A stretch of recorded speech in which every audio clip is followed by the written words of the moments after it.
Hello friend, welcome to our channel solution. हमने देखना start किया हुआ है एंटी फंगल ड्रग के बारे में और आज हम स्टार्ट करेंगे एक और नए classification of anti fungal drug. ये जो आज का क्लास है वो है इकियोकैंडिन और नीमोकैंडिन। ये जो वीडियो है वो दो पार्ट में बनेगा, यानी कि दो व्हाइट बोर्ड सेक्शन हम इसमें यूज करेंगे। पहले वाले में हम इस क्लास के बारे में बात करेंगे और दूसरे सेक्शन में इनके एक प्रोटोटाइप ड्रग के बारे में डिटेल से बात करेंगे। ये टॉपिक इजी है, सिंपल है और छोटा भी है। तो चलिए सबसे पहले हम बात करते हैं कि इस इकियोकैंडिन और नीमोकैंडिन को हम अगर क्लासिफाई करें इनके काम करने के तरीके के हिसाब से, तो हम इसको किसके क्लास के अंदर रख सकते हैं। ये जो क्लासेस है इस ड्रग का, वो है ऐसे ड्रग जो कि आपके फंगल के सेल वॉल के बनने के प्रोसेस को, यानी कि सेल वॉल के सिंथेसिस को अफेक्ट करेंगे। यही एक पंच लाइन है पूरे पॉइंट का, पूरे टॉपिक का। तो सबसे पहले इसको थोड़ा सा फोकस करके हम समझने का प्रयास करते हैं। देखिए, चाहे वो सेल कोई सा भी हो, बैक्टीरिया का हो, आपने ये भी देखा है कीमोथेरेपी ऑफ एंटीमाइक्रोबियल ड्रग में, चाहे वो फंगल का ही क्यों ना हो, तो इन दोनों के इंपॉर्टेंट होते हैं सेल वॉल और सेल मेम्ब्रेन। सेल मेम्ब्रेन के बारे में थोड़ी देर पहले ही हमने एजोल तक पूरा देखा हुआ है। तो ये जो सेल वॉल है वो इस फंगस के, चाहे बैक्टीरिया के, दोनों के रेस्पेक्ट में अगर बात करें तो एक प्रोटेक्शन करने का काम करता है। अगर किसी तरीके से इस सेल वॉल के सिंथेसिस को हम अफेक्ट करते हैं तो डेफिशिएंसी होगी सेल वॉल की, और इसी कारण से जो सेल होगा, जो भी बैक्टीरिया का हो चाहे फंगस का हो, उसमें लाइसिस होना शुरू होगा, वो धीरे धीरे डिस्ट्रॉय होना शुरू करेगा। क्योंकि सेल वॉल ही डिस्ट्रॉय हो रहा है, इसीलिए इनकी जो एक्टिविटी होगी इसको हम बोल सकते हैं सीडल टाइप की एक्टिविटी। बैक्टीरिया के करस्पॉन्डिंग बात करेंगे तो बैक्टीरियोसीडल कहलाएगा, आपके फंगस के करस्पॉन्डिंग बात करेंगे तो फंगिसिडल कहलाएगा। यानी कि पूरे के पूरे सेल को, सेल वॉल को अफेक्ट करके हम इसको डिस्ट्रॉय कर सकते हैं। ये इनका पंच लाइन है काम करने का। तो यही तो है हमारे आपके इकियोकैंडिन और नीमोकैंडिन के काम करने के तरीके। अगर मैं इनके बात करता हूं कि ये हैं क्या, तो देखिए यहां पे लिखा हुआ है fungicidal active against candidiasis and aspergillus species. यानी कि अगर मैं बात करता हूं इस कैटेगरी की, इकियोकैंडिन नीमोकैंडिन की, तो ये हमारे इन्हीं फंगल इंफेक्शन को कॉज करने वाले कैंडिडियासिस और एस्परजिलस स्पीसीज के ठीक करने में मदद करते हैं। खासकर ऐसे स्पीसीज ऑफ एस्परजिलस जो कि आपके एजोल को उतना अच्छा सा रिस्पांस नहीं करते हैं, जो कि एजोल के रेजिस्टेंस हो गए हैं। तो ऐसे केस में इनको खत्म करने के लिए एजोल के अल्टरनेटिव तरीके से हम इसी क्लास के ड्रग को यूज करेंगे। तो ये इनका एक इंपॉर्टेंट यूज का इंडिकेशन हुआ। अगर मैं इनके एग्जांपल के बारे में बात करता हूं तो उनके एग्जांपल हैं आपके कैप्सोफंगिन, मीकाफंगिन और एनिडोडुलाफिन फंगिन। ये जो क्लासेस के एग्जांपल हैं उनमें से आगे हम बात करेंगे इसी कैप्सोफंगिन को as a prototype drug of this class. अब हम बात करते हैं इनके मैकेनिज्म ऑफ एक्शन को। तो आपको इनका जो मैकेनिज्म ऑफ एक्शन है वो तीन फॉर्म में देखने को मिलेगा। हमने 1-to-1 के फॉर्म में थ्योरी के रूप में लिखा हुआ है, लास्ट में इनको एक इक्वेशन के फॉर्म में दिया हुआ है, यानी कि फ्लो चार्ट के रूप में, और इसके बाद मैं आपको एक छोटा सा सिंपल सा एनिमेशन भी ऐड करूंगा दोनों सेक्शन ऑफ व्हाइट बोर्ड के बाद, ताकि आप इसके कॉन्सेप्ट को इजी समझ सकें और अच्छे से एक्सप्लेन कर सकें। तो चलिए सबसे पहले इनके मैकेनिज्म के बेसिक पॉइंट्स को 1-to-1 के फॉर्म में देखते हैं। हमारे जो इकियोकैंडिन्स हैं वो इनहिबिट करते हैं फंगल सेल वॉल सिंथेसिस को, जैसा कि आप इसकी क्लास के हिसाब से समझ सकते हैं। फंगल के सेल वॉल के सिंथेसिस को इनहिबिट करने के लिए यह जानना जरूरी है कि फंगल का सेल वॉल बना किस चीज से है, और जिस भी चीज से फंगल का सेल वॉल बना होगा, अगर हम उनके उसी मटेरियल को इनहिबिट करते हैं तो इसी कारण से सेल वॉल के सिंथेसिस प्रॉपर नहीं हो पाएगी। मैंने आपको एंटीबायोटिक के केस में भी एक्सप्लेन किया था सेल वॉल सिंथेसिस इनहिबिटर के रूप में, आपको एग्जांपल भी दिए थे लाइव का। तो चाहे तो उस वीडियो को देख करके आप अपना कॉन्सेप्ट को बेसिक तरीके से क्लियर कर सकते हैं। तो ये इनका मेन टारगेट हुआ, एक प्रिंसिपल हुआ कि हमको सेल वॉल के सिंथेसिस को इनहिबिट करनी है। इसी प्रिंसिपल को अचीव करने के लिए ये कौन कौन से स्टेप्स को फॉलो करके अपना मैकेनिज्म शो करेंगे। So the next step of this mechanism of action is that they inhibit the synthesis of a glucose polymer. Now come to the point which is that beta glucan. ये जो beta glucan है ये एक important part play करता है, constituent के रूप में यूज होता है। यही आगे जाकर के फंगल के सेल के वॉल को बनाने के लिए रिस्पॉन्सिबल है। तो अगर मैं नहीं चाहता कि फंगल का सेल वॉल बने, तो आपको उसको बनाने के लिए रिस्पॉन्सिबल जो आपका सब्सटेंस है, पॉलीमर है, ग्लूकोज पॉलीमर है, बी ग्लूकैन को आपको इनहिबिट करना पड़ेगा। क्योंकि जो रॉ मटेरियल है वो आगे जाकर के फर्नेस प्रोडक्ट बनाता है हमारे सोटेक्स के कॉन्सेप्ट के अकॉर्डिंगली। सो जो व्हाट एवर इट इज, चाहे वो पॉलीमर हो, चाहे वो आपने पिछले केस में देखा एंजाइम देखा हो, या फिर कोई और इनिशियल मटेरियल हो, अगर हम उसको उसी के इनिशियल लेवल पे अफेक्ट कर दें तो आगे जाकर के फर्दर प्रोसेस वो हो नहीं पाएगा। इसीलिए हम इस ग्लूकोज पॉलीमर को इनहिबिट करते हैं तो आपके सेल वॉल के सिंथेसिस को हम अफेक्ट कर सकते हैं। और जब सेल वॉल ही नहीं रहेगा तो बैक्टीरिया चाहे फंगस, दोनों के करस्पॉन्डिंग बात करें, डेफिशिएंसी होगी सेल वॉल की। और वो लाइसिस हो सकता है। So this is a important component of fungal cell wall. कौन? Beta glucan is a important. आप इसी को अफेक्ट कर रहे हो। उसके बाद देखिए इनके अफेक्ट करने से रिजल्ट हमको क्या मिलेगा। सिंपल सा 3 लाइन का ही तो इक्वेशन है ये, और कुछ खास मैकेनिज्म नहीं है। ये कहता है फंगल सेल लाइसिस हो जाएगी। फंगल सेल लाइसिस होने के बाद जो सेल है वो डेथ हो जाएगा। और सेल डेथ मतलब ये जो वर्ड लिखा हुआ है वो आपको इसी बात को एक्सप्लेन कर रहा है कि ये जो आपका ड्रग है वो आपकी सीडल एक्टिविटी को, यानी कि ये वाली एक्टिविटी को डिनोट कर रहा है, पूरी तरह से सेल को किल कर रहा है। तो ये हमने देखा इसके काम करने के तरीके। यहां पे एक नोड के बारे में भी जानना जरूरी है, तो पहले नोड जानते हैं, उसके बाद इसी काम करने के तरीके को मैं दोबारा रिपीट करूंगा एक इक्वेशन के फॉर्म में शॉर्ट में। तो ये जो नोड कहता है वो कहता है कि given IV because they are not active orally.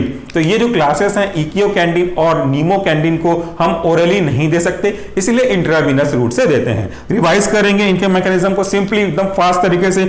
इकियोकैंडिन्स are affected by the affect the synthesis, यानी कि inhibit the synthesis of beta glucan. Beta glucan के सिंथेसिस इनहिबिट होगी तो आपका जो फंगल का सेल वॉल है वो वीक हो जाएगा। फंगल सेल वॉल वीक होने की वजह से लाइसिस होना शुरू हो जाएगा इस फंगल के सेल के वॉल का। फंगल के सेल की लाइसिस होगी तो वो सीडल एक्टिविटी देगी। जब ये सीडल है मतलब आपके फंगल के सेल को डेथ कॉज कर रहा है, there will be no fungus. और ये जो इफेक्ट है इसी आपकी क्लासेस के ऑफ ड्रग के हिसाब से मिला। ये सिंपल इनका लाइन टू लाइन मैकेनिज्म हुआ। अब अगर मैं बात करूं इनके पॉसिबल एडवर्स ड्रग रिएक्शन की, तो ये जो ड्रग है वो वेल टॉलरेटेड होते हैं। इनका कोई खास मेजर सीरियस एडवर्स इफेक्ट नहीं होता, एकदम कॉमन सा एडवर्स इफेक्ट हो सकते हैं, जिसके अंदर अगर हम बात करते हैं तो वो ये है कि हिस्टामिन के रिलीज को ये रैपिड कॉज करता है। यानी कि अगर मैं इनके इन्फ्यूजन को स्पीडली रिफ्यूज करूं, यानी कि अगर कोई इस ड्रग के इन्फ्यूज करे और वो इन्फ्यूजन रैपिड तरीके से होगा तो वो हिस्टामिन के रिलीज को स्टार्ट कर सकता है, और इसके कारण से थोड़ा बहुत आपको एलर्जिक रिस्पॉन्स भी देखने को मिल सकते हैं, ईचिंग रैशेस भी देखने को मिल सकते हैं, because which ever is induced by histamine. ये हमारा इसका अनवांटेड इफेक्ट हो सकता है। इसके बाद अगर हम बात करते हैं इनके कुछ इंपॉर्टेंट यूज की, तो इनका जो यूज है वो लिमिटेड है कुछ कंडीशंस के हिसाब से। ये है कैंडिडिया इन्फेक्शन, ऐसा इन्फेक्शन जो कैंडिडिया की वजह से हो गए हों, और इनके अंदर हम यूज करते हैं फेब्राइल न्यूट्रोपेनिया, ऐसे डिजीज जिसको अगर ठीक करने के लिए हमने यूज किया हुआ है कैप्सोफंगिन, जो कि एग्जांपल है आपके इसी क्लास का, इनको हम यूज करते हैं। दूसरा इन्वेसिव एस्परजिलोसिस, एस्परजिलोसिस यानी कि एस्परजिलस के कारण से कॉज होने वाले प्रॉब्लम को, तो इनको अगर हम ठीक करने के लिए यूज करते हैं। अगर इस तरह का इंफेक्शन जो है एम्फोटेरिसिन बी के द्वारा रिस्पॉन्ड अच्छे से नहीं किया जाता, तो उसके बाद अल्टरनेटिव तरीके से या उसके नेक्स्ट ट्रीटमेंट के थेरेपी के अकॉर्डिंगली हम इस क्लास के ड्रग को यूज करते हैं। तो ये थे सिंपल से use of today's class, that is echinocandin और आपका नीमोकैंडिन। अगले इसी व्हाइट बोर्ड सेक्शन में हम बात करने वाले हैं इनके प्रोटोटाइप ड्रग का, साथ में बात करेंगे उसके बाद उनके एनिमेशन का। तो जुड़े रहिए, देखते हैं अगला स्लाइड। चलिए इस वाले व्हाइट बोर्ड सेक्शन में हम बात करते हैं इस क्लास को रिप्रेजेंट करने वाले प्रोटोटाइप ड्रग की, और ये हमारा प्रोटोटाइप ड्रग है कैप्सोफंगिन। ये जो कैप्सोफंगिन ड्रग है वो इसी फंगल के सेल वॉल के सिंथेसिस को इनहिबिट करके अपना मैकेनिज्म ऑफ एक्शन देता है, जैसा कि हमने पिछले व्हाइट बोर्ड सेक्शन में डिस्कस किया था। थोड़ा सा एक दो स्टेप इसमें ज्यादा है तो हम ज्यादा डिटेल पे इसके बारे में नहीं जाएंगे, मैकेनिज्म को कवर करते हैं, फिर हम इसी का मैकेनिज्म का एनिमेशन भी देखेंगे। ये जो आपका कैप्सोफंगिन है, it is a first and most important prototype drug belonging to this class. अब हम इसके मैकेनिज्म के बारे में देखें तो ये आपके इनहिबिट करता है सिंथेसिस ऑफ बीटा 1,3 ग्लूकैन को। बीटा 1,3 ग्लूकैन क्या है? ये सेल वॉल के बनने का एक इंपॉर्टेंट कंपोनेंट है। किसका सेल वॉल? फंगस का सेल वॉल। तो अगर हम किसी तरीके से फंगल के सेल वॉल को इनहिबिट करना चाहते हैं तो हमको इसी को तो इनहिबिट करना पड़ेगा, जो कि एक इंपॉर्टेंट कंपोनेंट है सेल वॉल का। अगर सेल वॉल होता तो उससे उस फंगल की प्रोटेक्शन हो रही होती बाहरी एक्सटर्नल स्टिमुली से। तो अगर हम इस सेल के सेल वॉल को इनहिबिट कर दे, बनने ना दें, तो प्रोटेक्शन कौन करेगा? कोई नहीं, जो कर रहा था वो अब गायब हो रहा है। इससे हम फंगल के सेल को किल कर सकते हैं, यानी कि फंगिसाइडल एक्टिविटी ले सकते हैं। इस एक्टिविटी में 2-3 स्टेप और हैं, यानी कि एक नॉर्मल तरीके से फंगल के सेल वॉल के बनने के प्रोसेस को देखें तो 2-3 स्टेप और होते हैं, जिसमें मैंने पहले से ही हाईलाइट करके रखा हुआ है। तो देखिए अगला स्टेप क्या कहता है। ये जो बीटा 1,3 ग्लूकैन है, जो कि पार्ट है सेल वॉल का, वो किससे बनता है और कहां पे बनता है? ये बनते हैं आपके फंगल के सेल मेम्ब्रेन पे। एक स्पेसिफिक एंजाइम है जो इसको इस काम में मदद करता है, वो एंजाइम है as the complex of beta beta glucan synthase. तो ये जो बीटा ग्लूकेन सिंथेस है वो एक इंपॉर्टेंट एंजाइम कन्वर्ट करने का काम करेगा और इसके कारण से फंगल का सेल वॉल बनेगा और यही वो जगह है जहां पे हमारा कैप्सोफंगिन एंटी फंगल ड्रग आगे जाकर के इनिबिट करेगा। तो यानी कि ये जो स्टेप आप देख रहे हैं यही स्टेप इनिबिट होगा हमारे ड्रग कैप्सोफंगिन के द्वारा। अगला स्टेप देखिए, there is a cross linking या cross linkage between a chitin and what is chitin? Cross linkage between chitin which is a fibril polysaccharide and this one जो अभी बना हुआ है बीटा 1,3 ग्लूकेन, इन दोनों के बीच में क्रॉस लिंकिंग होगी, कॉम्बिनेशन होगी। तो क्या बनेगा? अगर आपने वो पुराना वीडियो देखा होगा cell wall inhibitor in case of antibacterial drug, तो आपको मैंने एक डेमो दिखाया था प्लास्टिक्स के केज का जिसमें हमने जाली के दिखाया था कैसे क्रॉस लिंक बनते हुए, साथ ही साथ मैंने आपको ऑरेंज के पील को भी निकाल करके एग्जांपल दिखाया था। तो चाहे तो आप उसको दोबारा देख सकते हैं या अगर आपने नहीं देखा है तो उसको एक बार देख लें तो काफी मदद करेगा। तो इस तरह के cross linkage between chitin and this glucan दोनों मिलकर के क्या करते हैं, they will give the toughness to the fungal cell wall, यानी कि फंगल्स के सेल के प्रोटेक्टिव मैकेनिज्म के लिए रिस्पॉन्सिबल सेल वॉल को ये मजबूती प्रदान करेंगे जिससे आपका जो फंगल सेल है अपने आप को बाहर से आने वाले स्टिमुली से प्रोटेक्ट करके रखेगा। ये जो तीन चीजें आपने देखी स्टेप 1, स्टेप 2 और स्टेप 3, ये तीन चीजों से फायदा किसका हो रहा है, कौन अपने आप को बचा पा रहा है? ये तीनों स्टेप फंगल के लिए जरूरी हैं। फंगल अपने आप को प्रोटेक्ट करने के लिए सेल वॉल बनाता है और इसी सेल वॉल को बनाने के लिए ये तीनों स्टेप इंपॉर्टेंट है। हमको यहाँ पे ये नहीं करने देना है क्योंकि हमको तो फंगल को खत्म करना है, हमको तो फंगिसाइडल एक्टिविटी चाहिए with help of this kind of drug, that is fungicidal drug. और इसके अंदर हम बात कर रहे हैं आपके कैप्सोफंगिन के बारे में।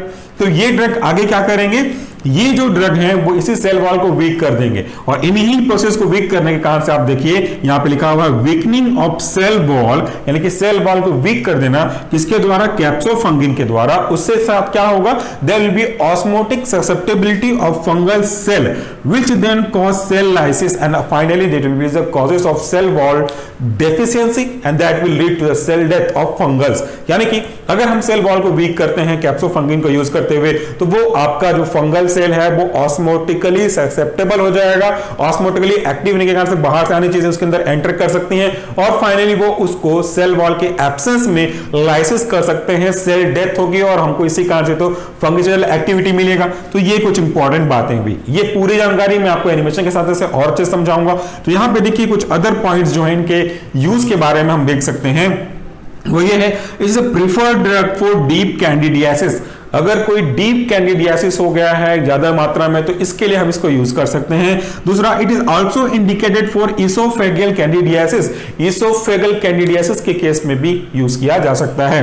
देन आखिरी में बात करते हैं इनके एडवर्स ड्रग रिएक्शन की। तो वैसे तो ये एक्सेप्टेबल है, अच्छे तरीके से टॉलरेट हो जाते हैं, फिर भी बहुत कॉमन है, वो है rashes, vomiting, hypokalemia, joint pain, but जैसा मैंने कहा it is acceptability is good, is tolerability is good. तो ये सिंपल सा था, ज्यादा कोई डिटेल इसमें है नहीं, काम करने के तरीके को मैंने एक्सप्लेन किया। अब आपके लिए जो महत्वपूर्ण होने वाला है वो है आपके इसी कैप्सोफंगिन ड्रग के काम करने के तरीके को एनिमेशन की मदद से देखना। तो थोड़ी ही देर में एनिमेशन चालू हो जाएगा और उस एनिमेशन के बाद आप पहले सेक्शन और अभी का स्क्रीनशॉट ले सकते हैं। रेफरेंस के बारे में बात करूं तो इसको हमने लिया हुआ है पी रजनीश प्रसाद और मुख्य रूप से केडी त्रिपाठी के साथ थोड़ा सा पद्मजा उदय कुमार को मिलाते हुए। So friend, that's all for the day. Thank you very much for watching this video. नमस्कार। कैप्सोफंगिन के मैकेनिज्म को समझने के लिए हम कंसीडर करते हैं एक सेल। ये जो सेल है वो है फंगल सेल। इस फंगल सेल के चारों तरफ आप जो ये ग्रीन कलर का सर्कल देख रहे हैं ये है इसी फंगल सेल का सेल मेम्ब्रेन, या इसे हम कह सकते हैं प्लाज्मा मेम्ब्रेन। इसी प्लाज्मा मेम्ब्रेन में फंगल के हमारे एक एंजाइम जिसका नाम है बीटा ग्लूकेन सिंथेज एंजाइम, इसकी मदद से बहुत ही इंपॉर्टेंट कंपोनेंट बनता है जिसका नाम है बीटा 1,3 ग्लूकेन। ये बीटा 1,3 ग्लूकेन फाइनली बहुत ही इंपॉर्टेंट तरीके से पार्टिसिपेट करेगा आपके फंगल सेल के वॉल को बनाने में। तो अब यहाँ पे बीटा 1,3 ग्लूकेन बना with the help of beta glucan synthase. तो ये आपका आगे जाकर के इसी फंगल का सेल वॉल बनाएगा। ये दोबारा देखिए, मैं आपको बार बार इसको ब्लिंक करता हुआ दिखाई दे रहा हूँ। इस ग्रीन कलर के सर्कल के ऊपर एक रेड कलर का पतला सा आपको आवरण दिख रहा है या लेयर दिख रहा है, यही है फंगल सेल वॉल। ये जो फंगल सेल वॉल बन गया, अब ये सेल वॉल आने वाले स्टिमुली से फंगल सेल की प्रोटेक्शन करेगा। ये थी पूरी कहानी एक नॉर्मल तरीके से। लेकिन फंगल अपने आपके सेल वॉल को और ज़्यादा स्ट्रांग बनाने के लिए कुछ ऐसे इंटरेक्शन करते हैं, कॉम्बिनेशन करता है, क्रॉस लिंक करता है काइटिन के साथ, ताकि ये स्ट्रॉन्गर बन सके। इन यूजुअल ये प्रोसेस होगा तो फंगल अपने आप को मजबूत बनाएगा। तो आगे कंसीडर करते हैं, यहाँ पे आप देख सकते हैं रेड सेल कलर में क्या होने वाला है। यहाँ पे ये जो बीटा-1,3 ग्लूकेन है ये कंबाइन करते हैं और क्रॉस लिंक बनाते हैं आपके काइटिन के साथ। ये जो काइटिन है वो फिब्रिलर पॉलीसेकेराइड होते हैं। इन दोनों के कॉम्बिनेशन से क्या होगा अब हम यहाँ पे देखते हैं। ये जो आप देख रहे हैं अभी, इससे पहले ये नॉर्मल फंगल सेल वॉल था विद फंगल मेम्ब्रेन। अब इनके क्रॉस लिंकेज करने के कारण से ये जो फंगल सेल था इसके ऊपर का जो सेल वॉल था वो थोड़ा थिक या थोड़ा स्ट्रेंथ लेने वाला होगा, थोड़ा स्ट्रांग होगा पहले की तुलना में। और इसके स्ट्रांग होने की मदद से फंगल अपने आप के प्रोटेक्शन को ज्यादा स्ट्रांग कर पाएगा। तो हमको यहाँ पे अब नहीं चाहिए, यहाँ पे दोबारा आप देख सकते हैं ये कैसे कलरफुल ये इंडिकेट कर रहे हैं, वह इस बात को दिखा रहा है कि फंगल सेल का सेल वॉल अब थोड़ा स्ट्रांग हो गया है। अब चूंकि ये पूरा जो आप प्रोसेस देख रहे हैं इससे फंगल को फायदा होने वाला है, ना कि हमें, और हमको तो फंगल के ग्रोथ को इनहिबिट करना है। तो इसको इनहिबिट करने के लिए हम बात करेंगे एक ऐसे ड्रग के बारे में जो इसके काम करने के तरीके को अफेक्ट करेगा। तो यहाँ पे अभी आपने जो देखा ये ग्रीन कलर का जो बाउंड्री था फंगल सेल मेम्ब्रेन के ऊपर, हमने रेड कलर का सेल वॉल दिखाया, उसके ऊपर इसको स्ट्रॉन्ग होता हुआ दिखाया। ये अल्टीमेटली स्ट्रॉन्गर सेल वॉल बनाएंगे। ये स्ट्रॉन्गर सेल वॉल बना है वो क्यों बना है? Just because of due to cross linkage between chitin and beta glucan. यहां पे आपने देखा इन दोनों के कॉम्बिनेशन से बना हुआ है। अब हम बात करते हैं फाइनली आपके एंटी फंगल ड्रग, जिसको आप यहां पे ब्लिंक होता हुआ देख सकते हैं। ये है हमारा कैप्सोफंगिन। ये कैप्सोफंगिन इसी बीटा-1,3 ग्लूकेन को अफेक्ट करेगा, यानी कि इसकी बनने के प्रोसेस को कम करने की कोशिश करेंगे डिफरेंट एंजाइम को इनहिबिट करने की मदद से। फाइनल जो स्टेप है वो यही है कि इनके बीटा-1,3 ग्लूकेन को अफेक्ट करेंगे। तो अब इस कैप्सोफंगिन ने इसको हटा दिया। जब हमारा ये जो देखिए दोबारा से देख सकते हैं बीटा-1,3 ग्लूकेन हट गया इस कैप्सोफंगिन की मदद से, तो आगे का प्रोसेस तो बनने से रहा। तो इस प्रकार से सेल डिफिशियंसी होने लगेगी, सेल वॉल बनना कम हो जाएगा। ये आगे जाकर के इसके सेल वॉल को गायब कर दिया। आप दोबारा यहाँ पे देख सकते हैं नीचे के डायग्राम में देखिए सेल वॉल बना हुआ है, तो कैप्सोफंगिन ने इसको अफेक्ट किया, ये सेल वॉल यहां से गायब हो गया। इसको अगर और अच्छी तरीके से हम समझना चाहें तो यहां पे आगे के इमेज में इसको देखिए, ये सेल मेम्ब्रेन के ऊपर जो सेल वॉल था वो गया, दोबारा से देखिए ये जो वॉल था वो गया। इसके वॉल के जाने के कारण से ऊपर अब क्या होगा, ये देखिए यहां पे सेल वॉल सिंथेसिस इनहिबिट हो जाएगी। अब यहां पे क्यों इनहिबिट हो रहा है? Due to utilizing the caspofungin anti fungal drug. यहां पे हमने इसको यूज किया।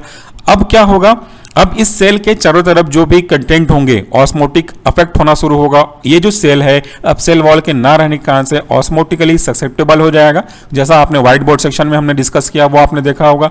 तो इसके ससेप्टेबल होने के कारण से ये जो मॉलिक्यूल्स हैं वो अब धीरे धीरे एक एक करके इस फंगल सेल के अंदर मूव करने लगेंगे।